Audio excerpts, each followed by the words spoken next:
Right, good morning guys, welcome to another sofa safari. The whole night we've been getting serenaded by the beautiful calls of lions, and as we're leaving the lodge today, which is just over here, we've got a herd of buffalo, well their tracks at least, crossing the road. So I'm going to quickly shoot to where we heard those lions calling, and I'm hoping that maybe they took down a buffalo last night. So let's see what happens. Stick around. So I'm hoping for a little bit of drama this morning. As we get closer and closer to where I think the lions have been roaring from, the buffalo tracks are going in that exact same direction. There's also a lot of buffalo dung on the road, so I'm hoping there was a bit of drama and a little bit of excitement for us to photograph and film for you today. I haven't seen these lions kill a buffalo in a very long time, if at all, if I think about it. Usually these guys go for zebra or something of that nature. And that's probably because we haven't had all that many buffalo in this area for quite some time now, due to the drought. But I'll explain that in a little bit as soon as we find these lions. Alright, so what we're doing is just stopping here at this beautiful dam. This is where it sounded like the lions were calling from a little bit earlier. So just going to stop, enjoy the view for a few minutes, listen to the sounds of the bush, and hopefully we hear those lions calling again. What I'd prefer to hear is them crunching bone and cartilage and eating delicious meat. So let's see if they pop out. But at the moment, if I just keep quiet for a few seconds, and I will, you'll hear how beautiful the bush sounds waking up.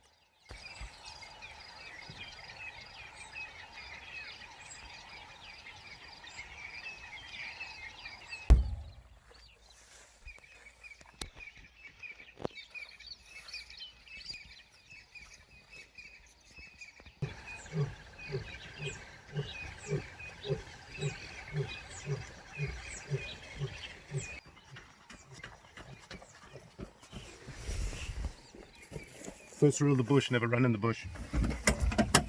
Don't be like me, kids. I just want to find lions. Right guys, we found them. Once again, Britt was the spotter. I'll take the tracking though. So, 50-50 babe. Alright, let's really see if we can find a better angle to view them. I might just go off-road a little bit. Alright. Yeah, I think they've got the cubs with them. Quite cute. We've got one of the big males, one of the big Nahru males. He's just staring over the top of the grass there at us.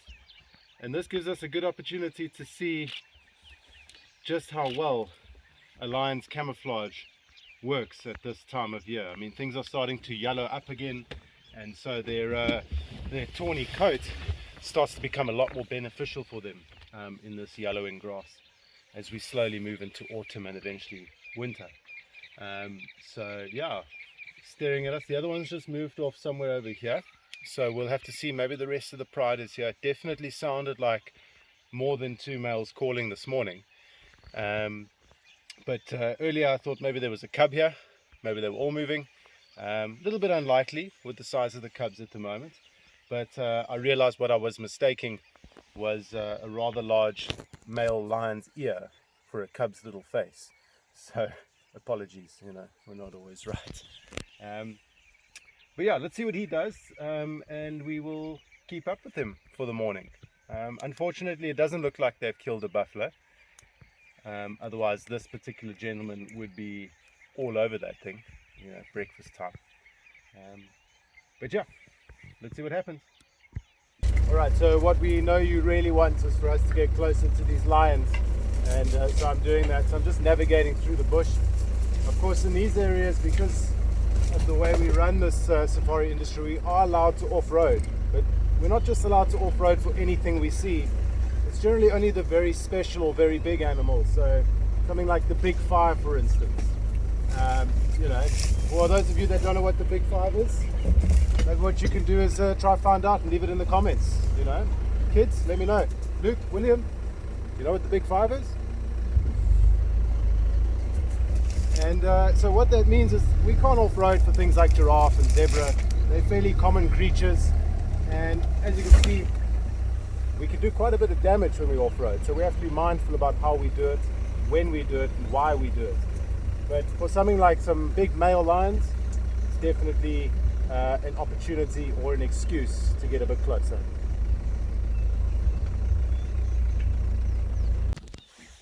So what we've done is we've come around. Obviously we're trying to get the good sunlight, just to get better images and better film.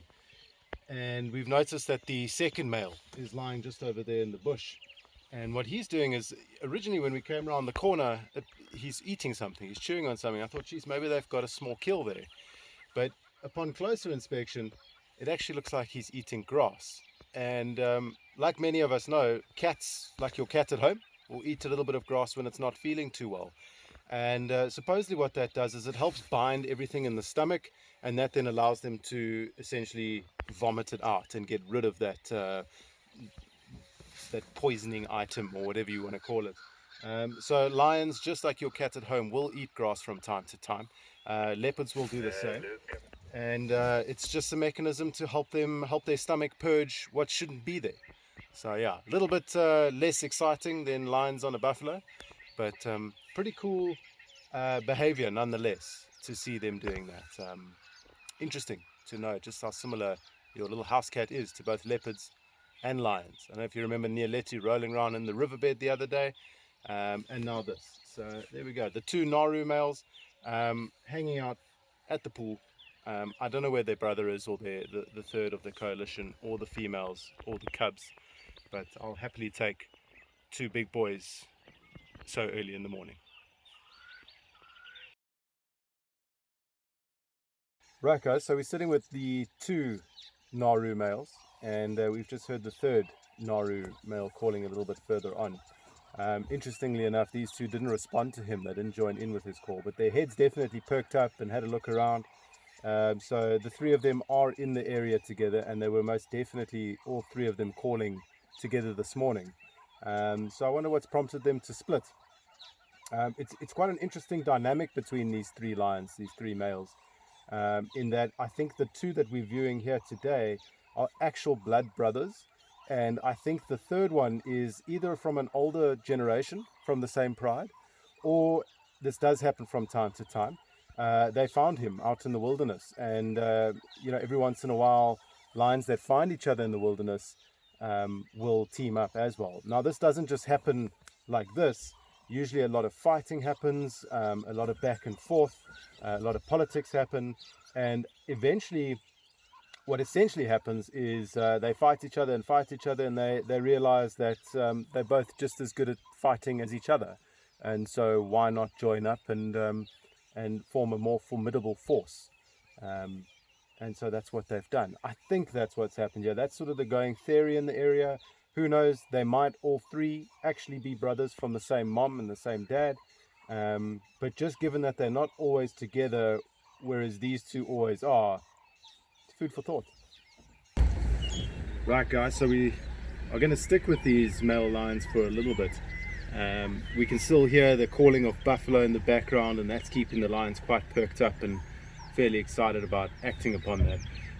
Now watching lions hunt can literally take all day, so I don't think they're going to hunt this morning, but what they'll do is they'll basically keep up with that herd of buffalo, and maybe at nightfall tonight they'll give it a bit of a try. Right guys, so we're following these two males. They are getting very close to Tanda Tula in fact, and we might even get a chance to film Tanda Tula in the background while the males walk by. So that'll be pretty cool. It's always nice to know that they're close to home. So Tanda Tula is just over here now, and they're walking like that. So let's see if it comes right.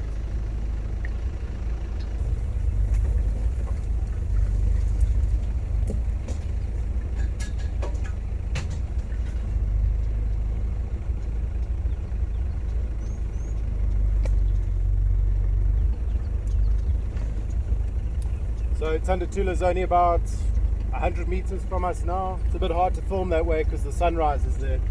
You won't see very much anyway. But they are right here.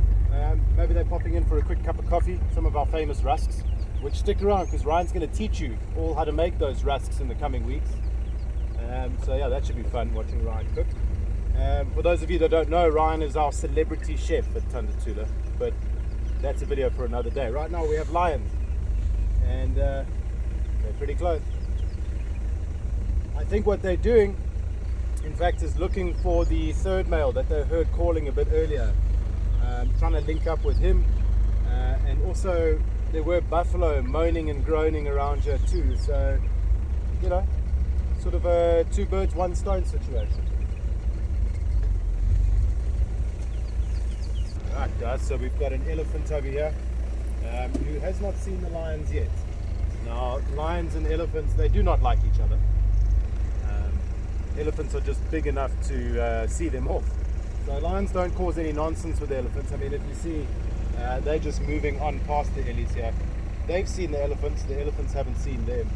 Right guys, so what we decided to do is rather just leave the lions, let them get up to their business for the day. They're getting kind of boring anyway. So we've got some big beautiful elephants that have sort of stolen the limelight, and we're going to hang out with them for a bit. So this is a young female, just coming to have a little curious look at us. Hi sweetie. And with this herd at the moment there's a very small baby, so I'm hoping we can get some good viewing of him. Still all cute and fluffy. But yeah, the elephants are oblivious to the fact that two big male lions just moved through the area. Yeah, elephants, they don't have very good eyesight. So they were, you know, completely in the dark on that whole situation. They were quite enthralled in their breakfast rather than what the lions were up to. Once the lions did move down the bank here into the river, I did see one of the elephants lift its trunk briefly. We call that periscoping, and that's when the elephant's just trying to smell the air. It obviously picked up on the stinky smell, or the potentially stinky smell of lions, but she didn't seem too worried about the situation and just carried on feeding, which is evident because there's a baby here. So if she was convinced that there was lions around or did see them, we probably would have seen a very different reaction. So yeah, the ellies are none the wiser, and they're just cruising down the road now back towards Tanda Tula. So let's see if we can get the camp with some elephants in the same frame for you now, since the lions let us down on that topic. So let's rock and roll, let's carry on. So just as we were about to follow the elephants, this beautiful little bird popped out, and it's called a little bee eater. So that beautiful yellow on the chest, a little bit of green on the back, and all the bee eaters are just beautiful birds, lots of colors going on. And what he's doing at the moment is hunting. All right, it's a process called hawking, where he sits on his little perch like that and just looks out for flies and bees and things that he can eat. Now, just because he's called a bee eater doesn't mean he exclusively eats bees. He'll eat anything that sort of flies past that's small enough for him to manage. But they're quite interesting when they do catch bees, and they do. There he comes. They'll actually grab the bee out of the air and they land on a branch, and from there what they'll do is they smack the bee against the branch or against the you know, the stump, whatever it is that they're sitting on, in order to try and get the sting out of the bee, so that he can safely eat it without getting stung in the throat, because that sounds terrible. But they're the professionals, so we'll leave it up to them. Alright guys, so we've left our little bee eaters. It was quite fun watching them try and catch things out of the air, but we're going to try and catch up with that herd of elephants now. We sat with the little birdie for a bit too long, so it might take a bit of time. Ooh, there's a woodland kingfisher over here. Let's get that in frame for you guys quickly. This is a woodland kingfisher, and yeah, beautiful bird. You can see that red bill and the red and black bill, beautiful white chest, and I'm hoping what he does is turn around for us, because then you'll see his main claim to fame. You can just see that little bit of blue coming around the back of the head there, but if he turns around there will be this striking blue color that you see. They're quite a famous bird in this area. A lot of people say that they signify the start and end of summer. Just wait for the bush chickens to finish their tiff, by the sounds of things. The crested franklin's calling. But yeah, a lot of people say that this bird signifies the start and end of summer, and usually their presence in the area is first known by their call, which kind of sounds like this, and please forgive me for this impersonation. I'm going to do my best. Kind of sounds like cheep trrr, cheep trrr. So maybe if we sit around long enough, he'll give us a proper call and you won't have to laugh at me, and you'll actually be impressed by something. But And then eventually they leave. I mean, they migrate back up north, and this area becomes void of them altogether until next summer. So they're quite a clever bird. They like to summer in different parts of the world, and in doing so they have access to a good food source all the time. Now, contrary to popular belief, most kingfishers don't actually eat fish, and this one being a prime example. So this is called the woodland kingfisher because he likes to dwell in the woodland. Makes sense, right? But it is an outstandingly beautiful bird, and we'll keep the camera on him, see if he turns around to show us his beautiful back. But for now, I'll let you enjoy the visuals.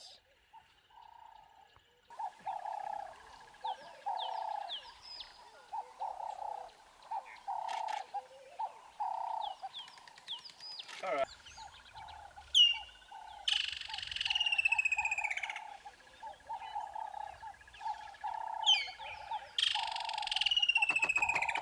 I think my impersonation was pretty spot on.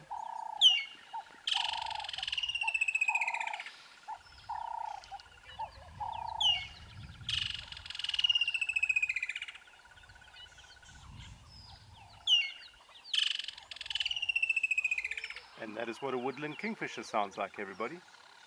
Right, so as we listen to the beautiful call of the woodland kingfisher, which, believe it or not, after you hear it a million times in one day, can become a little bit irritating. But we've had a new character into the scene. Looks like a young bull elephant, and he is presumably following the small herd that we happened upon a bit earlier with the lions. So he will probably give us an indication as to which way those elephants went. Luckily they're pretty big animals, so I'm not too stressed about refinding them. Although I shouldn't talk too early, we do also refer to them as the phantoms of the bush because they are incredibly quiet and their coat is very, very neutral. So if you're not looking carefully, you can often drive past even the biggest mammal, or at least terrestrial mammal, on the planet.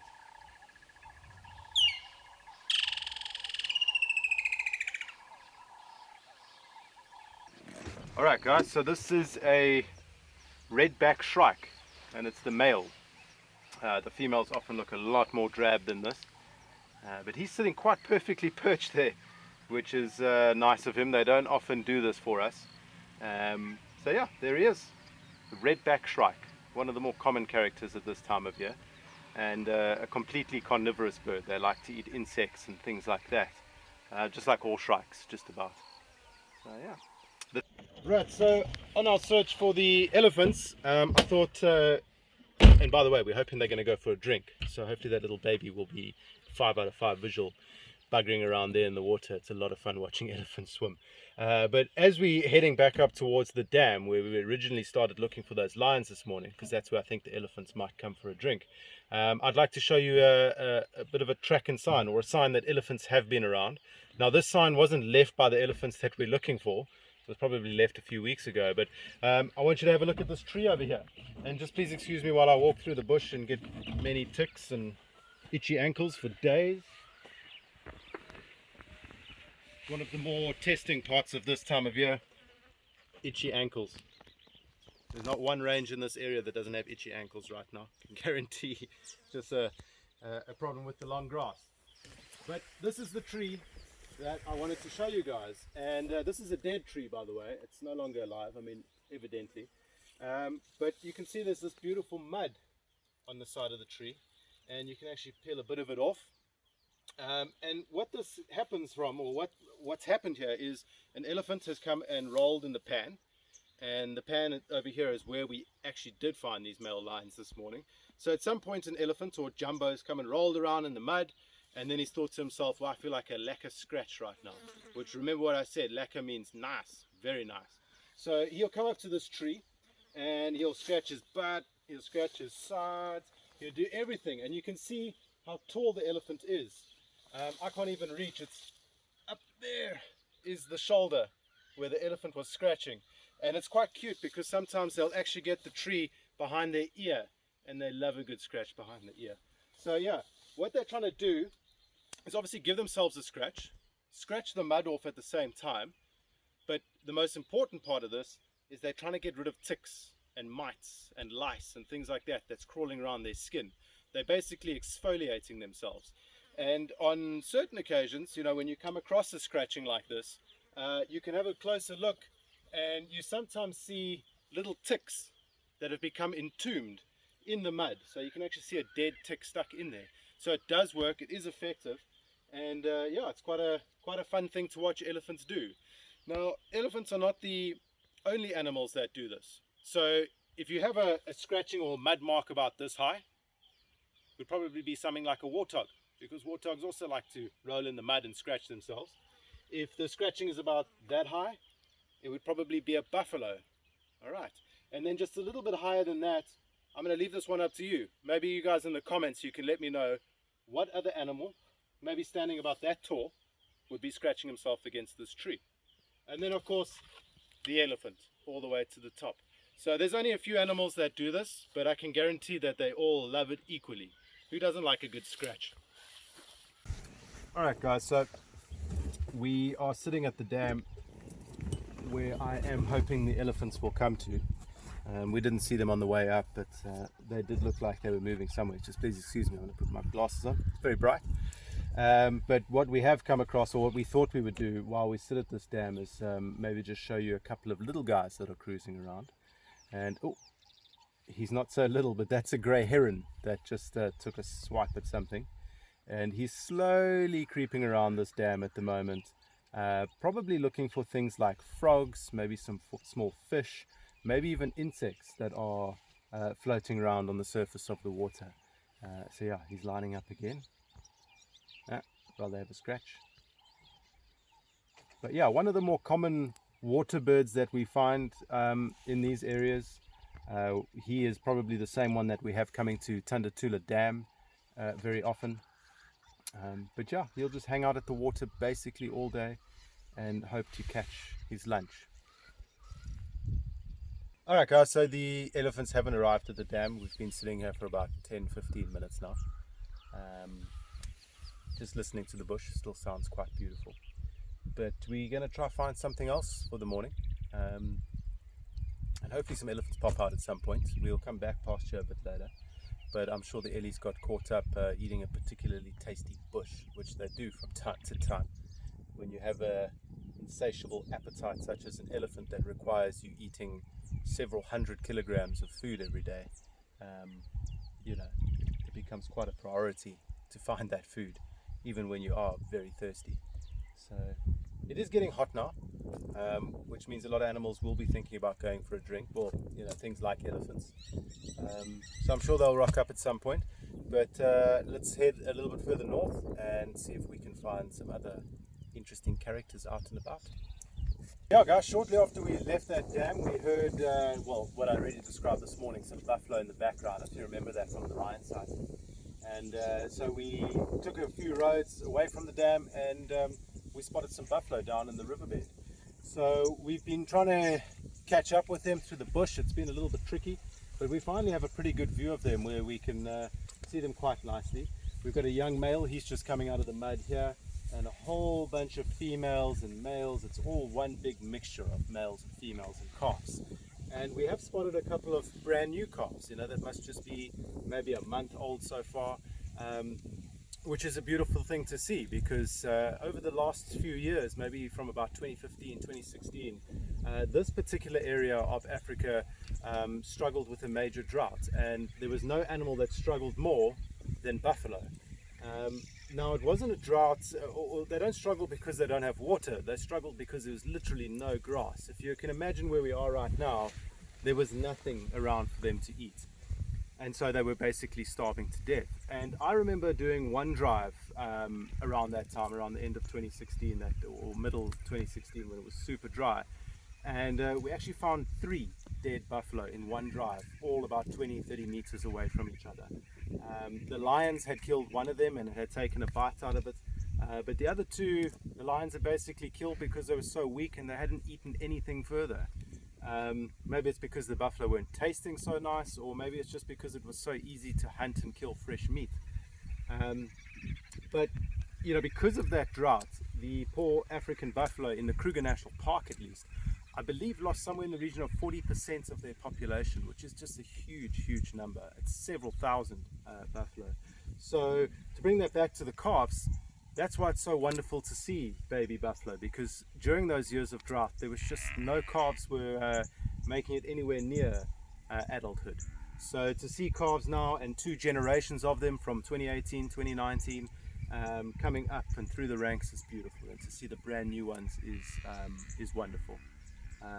I'm sure you can hear behind me all the moaning and groaning going on, and buffalo are a fairly vocal creature to spend time with, and they're often having tiffs and squabbles with each other. That guy's particularly upset today.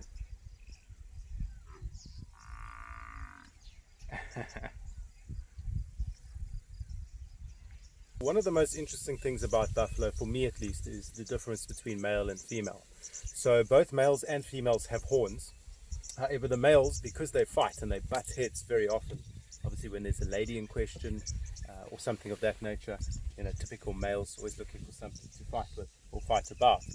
I thought it would be quite interesting to explain what the differences are. So with males, they have these very sort of bulbous horns that kind of come up, and the way that I explain to both kids and adults, and it seems to work, is that the males have these horns that come up into sort of 2 fists that meet in the middle, all right? Whereas the females have like 2 hands that meet in the middle. So the females' horns are a lot flatter in the middle. They still come out and they curve beautifully, but the males have this big, what we call a boss. Yeah, it's called a boss in the middle there, where the 2 horns meet like that.